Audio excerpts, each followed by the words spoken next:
In the Middle East, water resources are of great political concern. Since Israel receives much of its water from two large underground aquifers which continue under the Green Line, the use of this water has been contentious in the Israeli-Palestinian conflict. Israel withdraws most water from these areas, but it also supplies the West Bank with approximately 40 million cubic meters annually, contributing to 77% of Palestinians' water supply in the West Bank, which is to be shared for a population of about 2.6 million. While Israel's consumption of this water has decreased since it began its occupation of the West Bank, it still consumes the majority of it. In the 1950s, Israel consumed 95% of the water output of the Western Aquifer, and 82% of that produced by the Northeastern Aquifer. Although this water was drawn entirely on Israel's own side of the pre-1967 border, the sources of the water are nevertheless from the shared groundwater basins located under both West Bank and Israel. In the Oslo II Accord, both sides agreed to maintain existing quantities of utilization from the resources. In so doing, the Palestinian Authority established the legality of Israeli water production in the West Bank, subject to a Joint Water Committee, JWC. Moreover, Israel obligated itself in this agreement to provide water to supplement Palestinian production, and further agreed to allow additional Palestinian drilling in the Eastern Aquifer, also subject to the Joint Water Committee.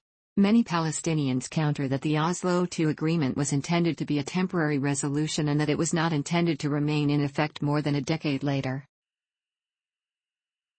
In 1999, Israel's Ministry of Foreign Affairs said it continued to honor its obligations under the interim agreement.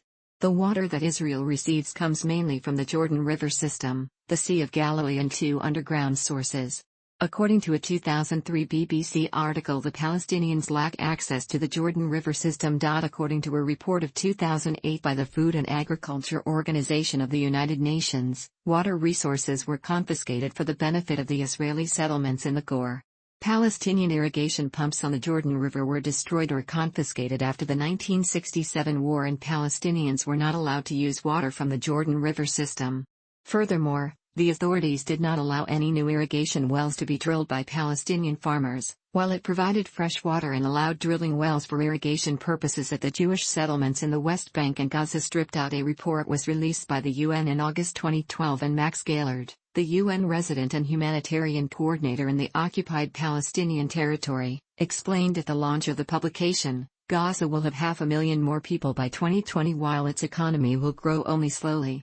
In consequence, the people of Gaza will have an even harder time getting enough drinking water and electricity, or sending their children to school.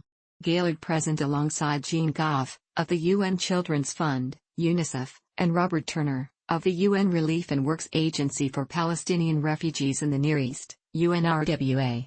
The report projects that Gaza's population will increase from 1.6 million people to 2.1 million people in 2020, leading to a density of more than 5,800 people per square kilometer.